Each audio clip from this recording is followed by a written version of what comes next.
Wow, Hizbullah ingatkan Israel. Mereka mengatakan jika kalian serang kota kami, maka kami akan serang kota kalian.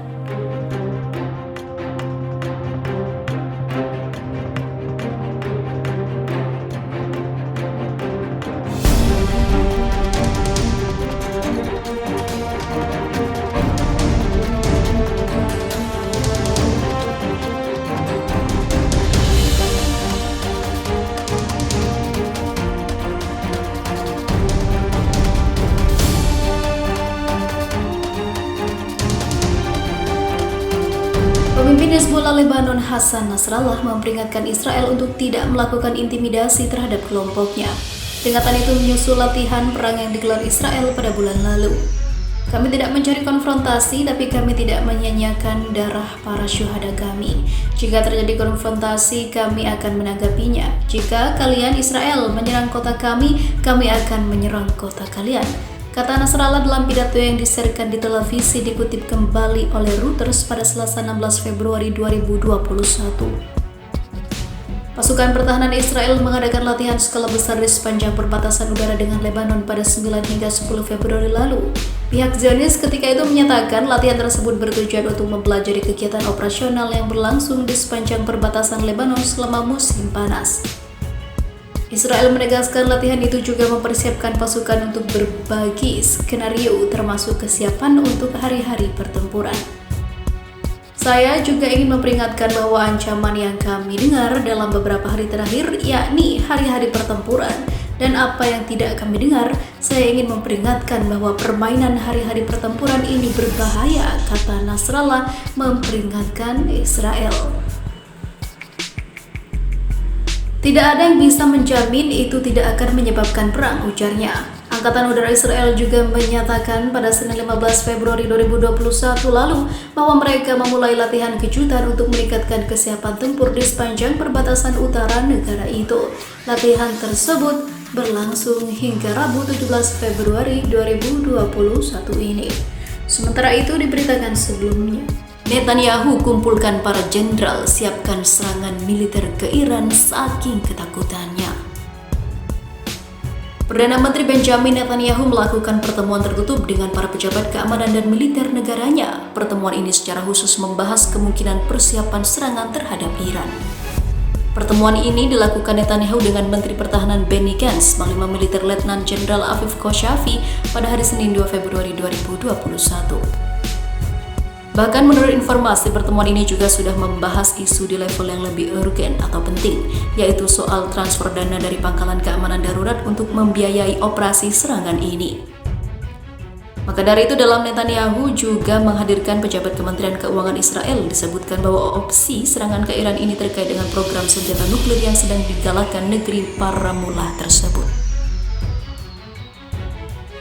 Israel disebut tidak akan menoleransi kepemilikan Iran atas senjata nuklir.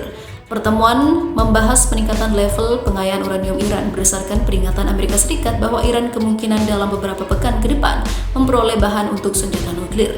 Demikian dilansir Middle East Monitor pada Selasa 2 Februari 2021 soal agenda utama pertemuan tersebut. Selain itu, pertemuan Netanyahu tersebut juga membahas rencana Presiden Amerika Serikat yang baru Joe Biden untuk kembali ke perjanjian nuklir dengan Iran serta pemboman yang terjadi di sekitar kedutaan Israel di India. Pemerintah Israel beberapa kali memberi peringatan kepada Biden untuk tidak sesekali kembali ke perundingan nuklir dengan Iran. Jika itu dilakukan, Israel tidak menutup kemungkinan digunakannya opsi militer. Peringatan itu salah satunya disampaikan Legend Aviv Kohavi. Menurut Kohavi, mengingat ancaman yang ditimbulkan oleh Iran, maka militer Israel akan bersiap untuk menyerang sendiri jika hal itu diperlukan, ungkapnya. Saya perintahkan militer untuk menyiapkan sejumlah rencana operasional selain yang sudah ada. Kami sedang menyusun rencana ini dan akan mengembangkannya selama tahun mendatang. Yang memutuskan untuk melaksanakannya tentu saja adalah para pemimpin politik, tapi rencana ini sudah harus siap di atas meja, kata Kohavi. Palestina bergembira, Menteri Luar Negerinya mengatakan keputusan ICC atau Pengadilan Internasional jadi hari bersejarah. Banyak warga Palestina menilai keputusan Mahkamah Pidana Internasional atau International Criminal Court atau ICC yang menempatkan wilayah Palestina jadi bagian yurisdiksi sebagai langkah hukum yang terlambat, khususnya bagi para korban kekerasan Israel. Namun, bagi sejumlah warga Israel, keputusan ICC itu mengkhawatirkan mereka karena beranggapan kelompoknya adalah orang-orang baik yang berusaha membela diri dari ancaman kekerasan bangsa Palestina. Putusan ICC yang diumumkan oleh 3 hakim saat sidang pra-peradilan Jumat 5 Februari 2021 dapat menjadi dasar hukum untuk penyelidikan kasus pidana yang dilakukan organisasi bersenjata di Israel dan Palestina termasuk Hamas, namun ICC belum memerintahkan penyelidikan apapun dalam waktu dekat.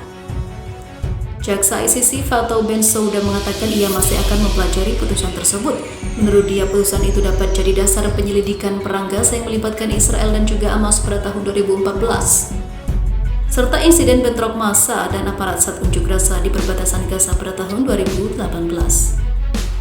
Putusan hakim itu juga dapat jadi dasar penyelidikan pembangunan pemukiman ilegal yang dilakukan Israel di beberapa daerah, misalnya Tepi Barat dan juga Yerusalem Timur, kata Bensouda. Seorang warga Palestina, Taufik Abu Jama, yang tinggal di Khan Younis, Gaza, mengaku 24 anggota keluarganya harus pergi akibat serangan udara Israel selama perang selama 7 hari pada 2014 lalu. Konflik bersenjata itu menyebabkan 2.100 orang warga Palestina harus kehilangan nyawa, yang sebagian besar adalah warga sipil dan 67 tentara Israel serta 6 warga sipil Israel. Abu Jaman menilai keputusan ICC itu sebagai upaya mendapatkan keadilan yang terlambat tetapi lebih baik daripada tidak sama sekali. Kami tidak percaya dengan pengadilan Israel, dikutip Reuters, dirilis antara 7 Februari 2021. Pengadilan militer Israel yang menggelar penyelidikan untuk pertempuran di Khan Younis memutuskan serangan udara itu sah secara hukum karena hanya menargetkan para militer. Dalam kesempatan terpisah, seorang warga Israel, Gadi Yarkon, yang tinggal di Eshkol, daerah perbatasan Gaza, mengatakan ia kehilangan 2 kakinya akibat serangan. Yarkoni mengaku geram terhadap putusan ICC. Kami ini orang baik di sini, kami tidak menembak anak-anak yang tidak bersalah, tetapi mereka menyerang kami untuk menghabisi warga kami. Saya menangis untuk 3 warga sipil yang tewas di Gaza tepi barat, tetapi kami mempertahankan daerah kami, kata dia. Walaupun demikian, 2 kubu itu menyepakati satu hal, yaitu mereka tidak berharap ICC dapat mengakhiri konflik antara Israel dan Palestina. Sementara itu, seorang pejabat pemerintah Israel yang meminta agar tidak disebut namanya mengatakan bukan berarti ICC akan menerbitkan surat penangkapan besok. Ia menambahkan Israel adalah berkoordinasi dengan Amerika Serikat untuk menanggapi putusan ICC. Menurut dia, keputusan itu politis. Banyak rintangan. Seorang pengacara internasional dan juga mantan penasihat hukum organisasi pembebasan Palestina, Diana Butu, mengatakan masih banyak tantangan yang harus dihadapi warga Palestina. Jalan menuju keadilan yang sesungguhnya masih panjang.